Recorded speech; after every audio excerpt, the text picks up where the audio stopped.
ആഗോള രാഷ്ട്രീയ രംഗം സംഘർഷഭരിതമായി തുടരുന്ന ഈ പശ്ചാത്തലത്തിൽ ലോകമെമ്പാടുമുള്ള ആയുധ നിർമ്മാതാക്കൾ ചരിത്രത്തിലെ ഏറ്റവും ലാഭകരമായ വർഷമാണ് രേഖപ്പെടുത്തിയിരിക്കുന്നത്. Stockholm International Peace Research Institute പുറത്തുവിട്ട പുതിയ ഡേറ്റ അനുസരിച്ച് ലോകത്തിലെ ഏറ്റവും വലിയ 100 ആയുധ നിർമ്മാതാക്കൾ സൈനിക സംബന്ധിയായ വിൽപ്പനയിൽ നിന്ന് മൊത്തത്തിൽ $679 ബില്യൺ സമാഹരിച്ചു. യുക്രൈനിലെയും ഗാസയിലെയും യുദ്ധങ്ങളും വർദ്ധിച്ചു വരുന്ന മറ്റ് സുരക്ഷാ ആശങ്കകളും വെടിമരുന്ന്, വിമാനങ്ങൾ, ഡ്രോണുകൾ, മിസൈലുകൾ, കവചിത വാഹനങ്ങൾ എന്നിവയുടെ ആവശ്യകത അത്ഭുതപൂർവ്വമായി വർദ്ധിച്ചതാണ് ഈ കുതിച്ചുചാട്ടത്തിന് കാരണം.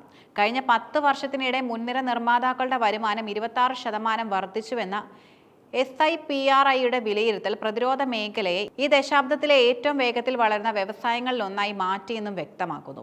ആഗോള ആയുധ നിർമ്മാണത്തിന്റെ ഏറ്റവും വലിയ കേന്ദ്രമായി അമേരിക്ക തങ്ങളുടെ സ്ഥാനം കൂടുതൽ ഉറപ്പിച്ചു. മുൻനിരയിലുള്ള 100 കമ്പനികളിൽ 39 എണ്ണവും അമേരിക്കൻ സ്ഥാപനങ്ങളാണ്. കഴിഞ്ഞ വർഷം ഈ US കമ്പനികൾ ഒരുമിച്ച് $334 ബില്യൺ വരുമാനം നേടി. ഇത് ആഗോള ആയുധ വിൽപ്പനയുടെ ഏകദേശം പകുതിയോളം വരും.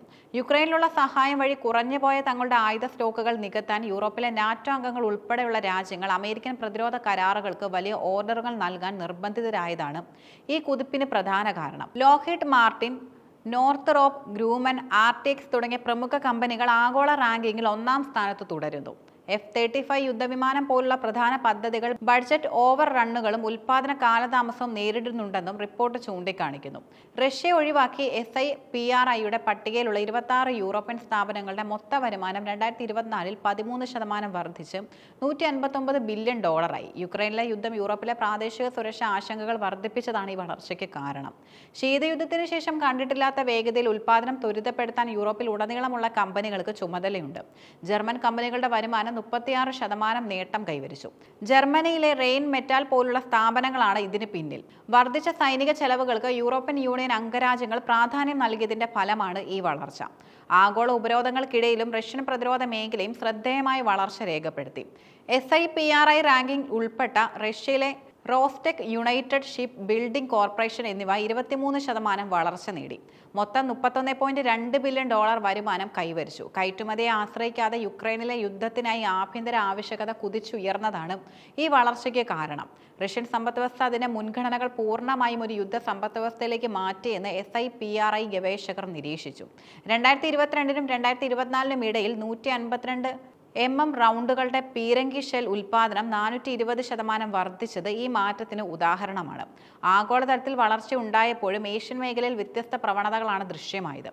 വരുമാനത്തിൽ 1.2% ഇടിവ് രേഖപ്പെടുത്തി. ഇതിന് കാരണം ചൈനയിലെ പ്രതിരോധ കമ്പനികളിൽ 10% ഇടിവുണ്ടായി എന്നതാണ്. സംഭരണ ഉദ്യോഗസ്ഥർ ഉൾപ്പെട്ട അഴിമതി കേസുകൾ പ്രധാന കരാറുകളെ തടസ്സപ്പെടുത്തിയാണ് ഈ ഇടിവിന് പിന്നിലെന്ന് SIPRI റിപ്പോർട്ട് ചൂണ്ടിക്കാട്ടുന്നു. യൂറോപ്പിൽ നിന്നുള്ള വർദ്ധിച്ച ഓർഡറുകൾ കാരണം ദക്ഷിണ കൊറിയയിലെയും ജപ്പാനിലെ സ്ഥാപനങ്ങൾ മികച്ച പ്രകടനം കാഴ്ചവെച്ചു.